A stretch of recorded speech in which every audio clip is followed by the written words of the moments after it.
All right, joining us now on Hot Copy is a member of the House Prosecution Panel, Manila 3rd District Representative Joel Chua. Good morning to you, sir. Hi, good morning, Karen, and to the rest of your televiewers. All right. Has the House been outsmarted? In what way? All right. Some have said that the House has been outsmarted. Right now, the camp of Vice President Sara Duterte, they filed the answer ad cotelam on the last day, the 10th day of the deadline, which ensures that it will go to the 20th Congress. Well, the Vice President has until Monday to submit its answer. So it is still within the rules, and we have another 5 days, non-extendable period of five days to file our reply. So nasa rules naman po yan eh. So there is no reason to be worried.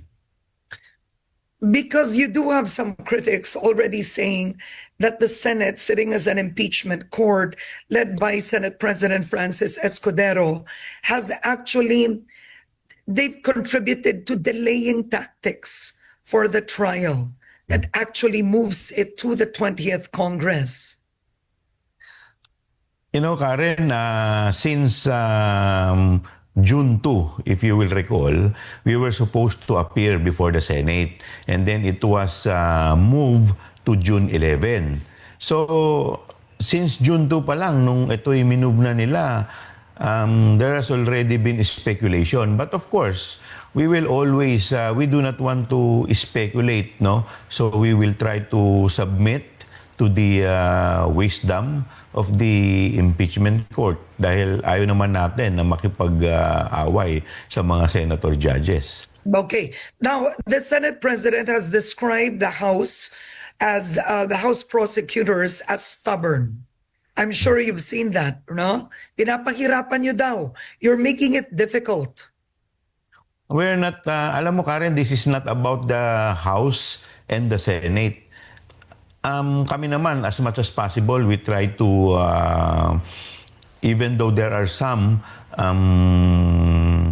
legal questions when it comes to the acts of the Senate, but in as much as we want to, let's say, question their acts, we're trying to follow their orders or their whatever their kung anong orders ang gusto nila. So in fact, we just submitted our submission attaching there with the resolution of the House of Representatives.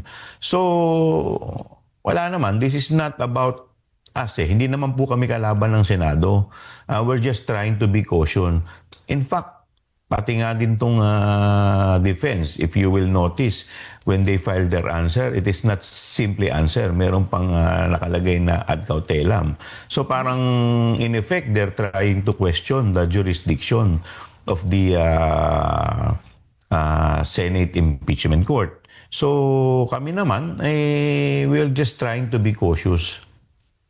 Okay. Now, the first order of the Senate, of the impeachment court, was for the House to certify that it did not violate the one-year rule in the filing of the impeachment complaint. Nagawa nyo na po yun. Yes. Did you publish? By submitting the submission, we attached there with the resolution. Oo. Pero may requirement pa to publish. No, we do not believe that there is a need for publication because this is not a law. Ano lang po to eh, resolution lang po to na which is not a legislative matter. So this is not, and besides the acts of Congress, in fact, there has been an argument if there is a need for us to submit this to the Senate because the act of Congress is already a judicial notice. 'Di ba? So when we pass this So, resolution, oo. parang ano na 'yun parang notice to the whole world na 'yan So but still we submitted it to the impeachment court. Okay, no, you submitted a certification, but then the Senate impeachment, the spokesperson on Head Start said you need to publish. Did you We beg to publish? we beg to disagree to the Okay. opinion of the Senate spokesperson. But then what would happen? You may have the Senate president saying you're making things difficult. Parang hindi na lang kayo sumunod. Hindi naman po to batas Hindi naman po certification lang po to. Okay, so you will not publish. Is that correct? Well, if they will require us, then siguro pag-uusapan din namin, di ba? Para Okay. matapos na. Because they are requiring you to publish. We will tackle if that is Okay. if there is a need for the publication. But all right. Number two is the Senate president himself has said that the 20th Congress has to set the date of the trial, and the House prosecutors of the 20th Congress has to first accept the impeachment case again. They have to recognize it and accept it. Karen, we believe that this is the Senate is a continuing body insofar as the impeachment court is concerned. Yung 20th Congress, iba po yun Iba po yung impeachment court. But still, we will try to reason out by filing our motion to set the pretrial date. Do you believe that there are moves to actually delay the trial or even dismiss it? Karen, I do not want to speculate because under the rules of the Senate, they should exercise political neutrality. So to dismiss the impeachment complaint outright without even conducting a trial is, I believe, not within the bounds of the impeachment court. Why? Because under the Constitution, they should try and decide. So wala naman po nakalagay doon na to dismiss it outright without even, kumbaga parang to determine the probable cause. Kasi that is the job of the prosecution to prosecute and to determine if there is a basis for impeachment. So nasa amin po yun. Kami po yung nag-act as fiscal. So sila naman po as impeachment court, ang trabaho po nila under the Constitution is to try. Okay. Now, but I wanted to ask you, incoming Representative Laila De Lima in a tweet just said this. She said, it seems that the Senate president has his own version of the 1987 Constitution, given his interpretations of it, saying that the impeachment can be dismissed by a majority vote. Because the Senate president himself said recently, the powers of the impeachment court are limitless. They can do what they want. So that would mean acquit, convict, or dismiss. And just now, the Senate president must have implied that they can dismiss it by a majority vote. Well, with all due respect to the Senate president,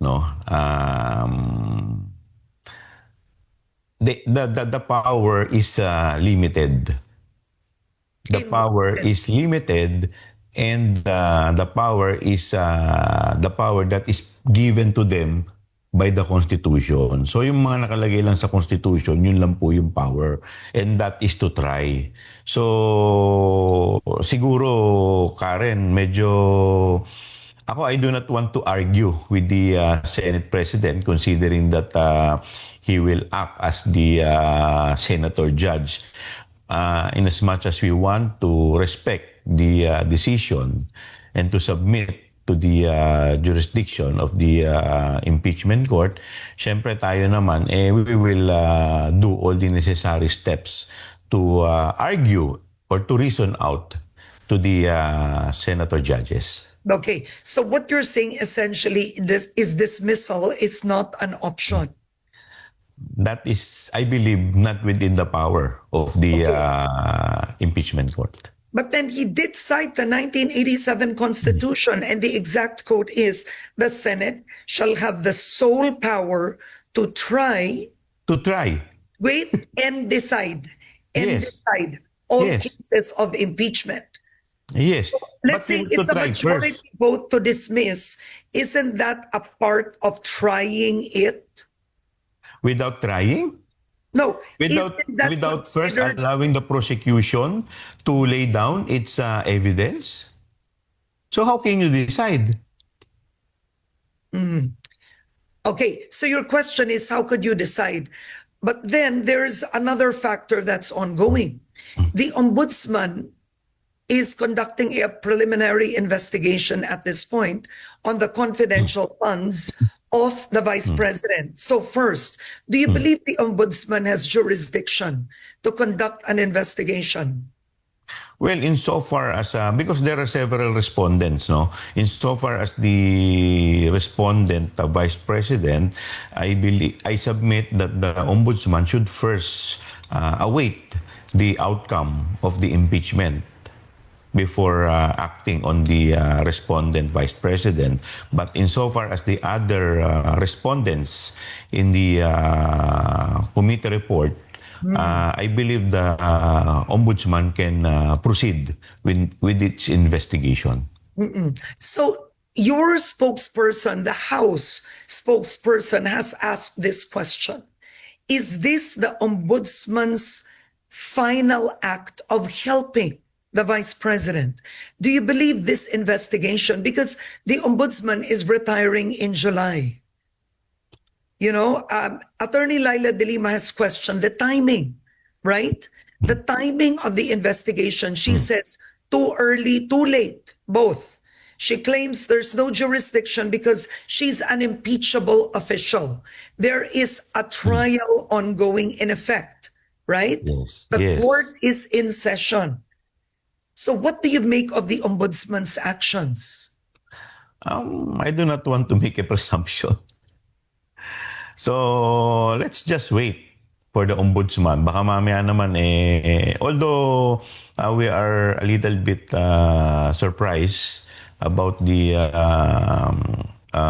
swift action of the ombudsman, considering that the timeline, no, is very parang we only submitted the committee report on June 10 before the plenary, and then on June 16 the ombudsman received the committee report, not the complaint, just the committee report, without the necessary attachment.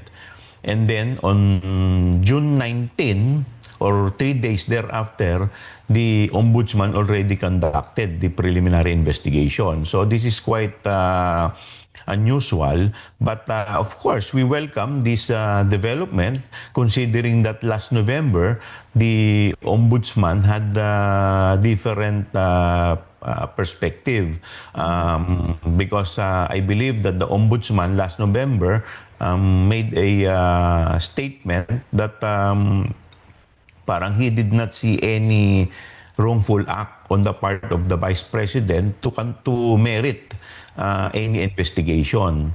And now, considering that the ombudsman is already acting based on the committee report, baka may nakikita na rin sila na violation. So, let's see. I do not want to speculate. Okay. Let us give them the benefit of the doubt. All right. So you want to give the ombudsman the benefit of the doubt. Attorney Laila de Lima says she is, I think she's worried in the sense that if the ombudsman dismisses it for lack of probable cause, instead of no jurisdiction, the defense will be using the ombudsman's decision for their defense? Well, Karen, kasi iba naman ng you don't see the impeachment complaint and the case that was being tried before the office of the ombudsman as the same. Magkaiba po kasi yan. Because doon po sa impeachment complaint, what is being inquired into is the conduct of the public official. Unlike dun sa ombudsman, the criminal offense. So magkaiba po yung doon nga po sa criminal offense kailangan po diyan if you're go if it was if you're going to look at it, ang guilt beyond reasonable doubt ang kailangan mong tignan diyan eh. Unlike dito sa impeachment complaint. So medyo sa tingin ko hindi naman siguro. But of course, the good But do you agree the strongest case that the prosecution has against the vice president would be technically the use of confidential funds? That would be the strongest. Am I right? I think there are four. That are strong. Four, So I what believe. do you think would they be? The use of confidential funds or the misuse? What else? Yung Article 1 pa lang eh. Yung threat niya sa presidente. Okay. Kakaiba na yon, di po ba? The third- Yung Article the third- 2, yung confidential fund. Yeah. Yung Article 3 is bribery. Do you believe the bribery is strong? Yes, because this concerns yung UK-USEC merkado, kay Okay. Catalan at saka kay Osias. And then the Article 4, yung SALN. So Okay. if yung sa ano po kasi, yung sa The SALN, but would that mean that you will be opening in effect or you will be submitting the supposed joint bank accounts of former President Duterte and Sara Duterte with supposedly 2 billion pesos in it? That would be in the fourth. well, that is the sa ano po yan eh, sa nakatoka po dun sa Article 4. Okay. So hindi po ako yung nakatoka dun eh. Kaya ko po ito tinatanong kasi marami naniniwala na yung confidential funds would be one of the strongest, right? Or if not the strongest. And that's what the ombudsman is now conducting a preliminary investigation on. And a possible dismissal for lack of probable cause might help the argument in the impeachment trial. But that is only the committee report, dalawa lamang po ng articles doon sa impeachment complaint. There are 7 articles. So what about the other articles? So which we believe are equally strong. Now, the Senate president has said that he believes the 20th Congress, other than the Senate, the House, prosecutors have to recognize the impeachment again. And given the results of the 2025 midterm elections, do you believe there might be a possible change in support for the impeachment? Well, I don't think so. I don't think so. Why is Because that? there are at least more than 80% of the members of the 19th Congress are re-elected. So I don't think so. Okay. At this point in time, you already have some naysayers saying this is the longest so far that the Philippines has had to wait for an impeachment trial. Are you still optimistic at this point that there will be a trial? Of course, definitely. Dahil at least in fairness to the impeachment court, they already submitted the summon. They already issued the summon to the vice president, for which the vice president already filed her answer. O kami naman po, we are given 5 days to submit our reply. So umuusad naman po. Okay. On that note, I want to thank you for joining me today, sir. Thank you. Congressman Joel Chua. Thank you, sir. Thank you, Ma'am Karen. Isa